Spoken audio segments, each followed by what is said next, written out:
What's good, everybody? It's your brother Mad Black, the most dangerous and the most toxic black man on the internet, and I'm black up in your face again with some more pro-black commentary.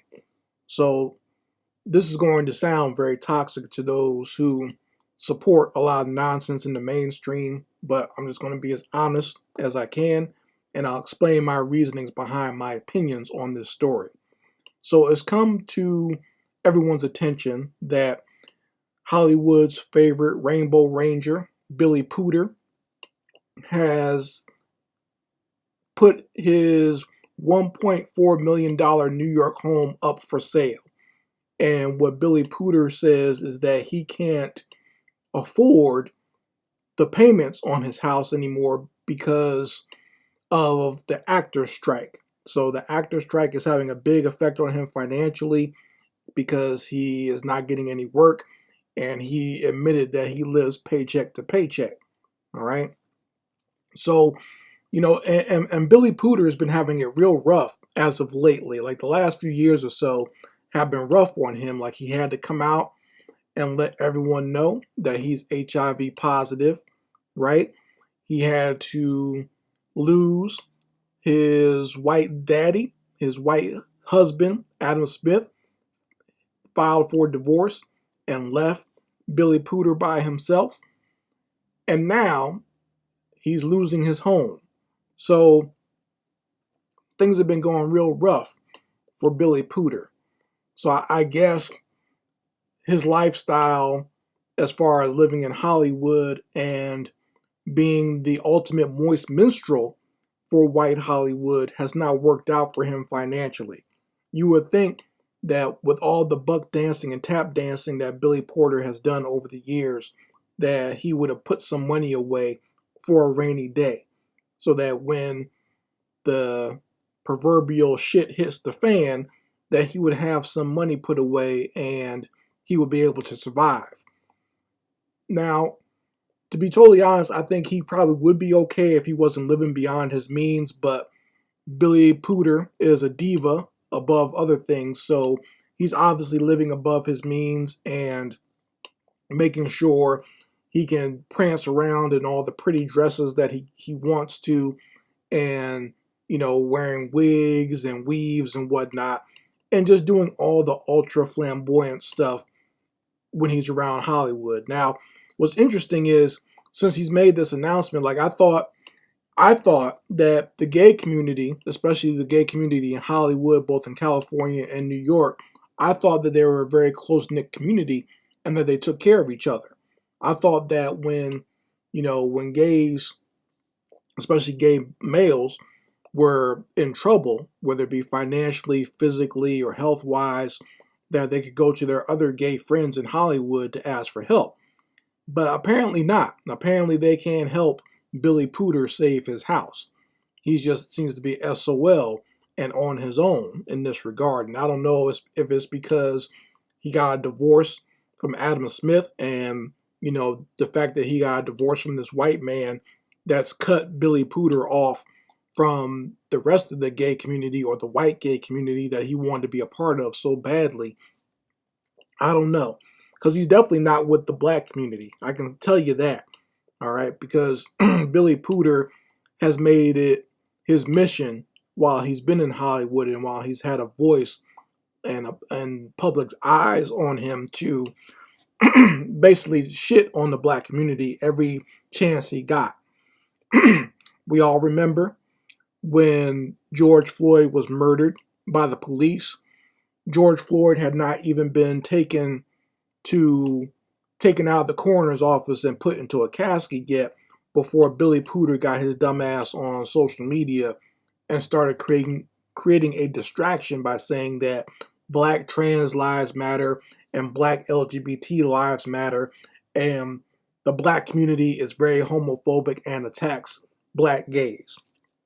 So no soon as a black male is killed by white supremacy, you got these buffoons, these black buffoons, whether they be on the political left or the political right, come out here and attack that and attack the black community. So you notice when a black person is killed or something really horrendous happens in the black community, or there's a miscarriage of justice, you'll have these agents come out there and try to cause a distraction. So first you have the blacks on the conservative side, those Sambos, they'll come out there and they'll try to distract the situation by talking about black crime in the black community, crime in Chicago, or black people kill each other, black people so bad, black people so poor, why is there no fathers in the house?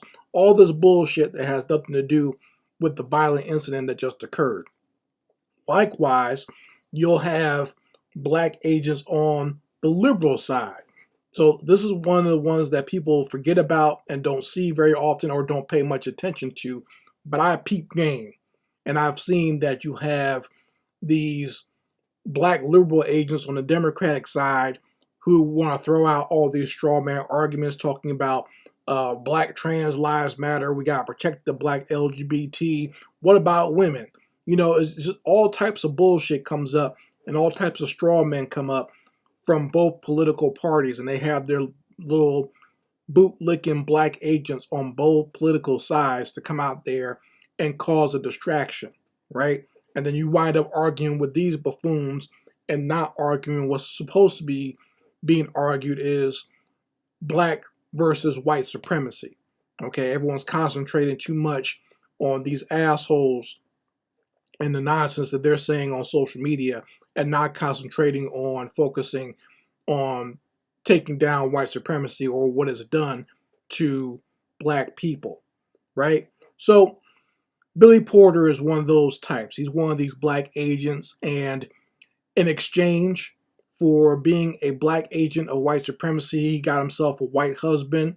He got to wear as many pretty dresses and prance around and get all this attention from white Hollywood, where they praised him and made sure they put him out front as one of the standard bearers for black men. And basically he's been nothing but a clown, a minstrel, and basically a disgrace to the black community. So I don't feel sorry for him that he's has to sell his home. Okay? There are other people out here that I feel sorry for who are in dire straits financially from the pandemic and the quarantine, and then the subsequent shitty economy and the raised prices of everything. These are people who are really in trouble. I'm concerned about them. I'm not concerned about Billy Pooter and all the nonsense going on with his little diva behind. All right? He needs to go help himself. Go ask one of these gay people that you love to kiss their ass so much in Hollywood. Go ask them for help. Go cry to them. Okay? Ask if you can sleep on their couch or whatever, if they'll let you in there. If they'll even let you in there. They might treat you. Well, I already know that the white gay community treats him like trash. He doesn't want to admit it. And if you want my humble opinion, it was someone in the white gay community who gave Billy HIV in the first place. All right? He'll never admit to that. But I believe that's true because he's one of those types that chases after white booty. So he loves him some white men. So I know that's probably where he got the HIV from. All right? But he'll never admit that because that would cause him to have to castigate white gay males, and he'll never do that. He'll never turn on his white daddy. Somehow everything that goes on that's negative around him will always be blamed on black men. This is why I have no sympathy for him. This is why I don't care what's going on as far as the negative parts of his life. He has to deal with that. He has to deal with that. And you know what, Billy, the only thing I can say to you is maybe you should have focused your career on acting skills and on your singing skills. Because I'll admit, Billy Porter is actually a very talented singer. He should have stuck to singing, maybe writing or producing or something like that, and concentrated all of his efforts on that instead of being a moist minstrel for Hollywood. But you see, he took the easy route. He wanted that quick, fast money, and the quickest way for a black man to get money in Hollywood is to bend over and take it in the backside, whether that be literally or figuratively. Billy did both. And, instead of concentrating and using his real talents and making money that way, he decided to go the minstrel route, and now that is drying up for him. You see, so I mean that's how it goes. Now, when you have, and I'm not tearing him down just for being gay, because there are gay people he probably should have taken some lessons from. If you think of uh, gay males like Luther Vandross, right? Or even like Freddie Mercury. These are two gay males that worked in the music industry who are extremely talented singers. And they made their fame based on how talented they were and how great their voice was and the amazing songs that they put out there. It wasn't about them being gay, okay? Everything wasn't about them being gay. Same with George Michael, someone else who was homosexual, who was known for his great voice and classic songs he put out there. He wasn't known just for being gay. But Billy Porter wanted to be known for prancing and tap dancing all over Hollywood in dresses. That's what he wanted to be known for. And now that shit is blown up in his face, he's losing money and Hollywood is shut down, where are you going to run to now, Billy? Where are you going to go now? So, like I said, I don't feel bad for him at all. You folks can let me know how you feel about it in the comments section. Let me know how you feel about Billy Porter losing his $1 million home. I really don't give a damn. And, maybe he can go out there and turn tricks in Hollywood to make some extra money. I don't know. We'll see how it goes for him. Anyway, folks, this is Mad Black, and I will be back with my foot on a devil's back.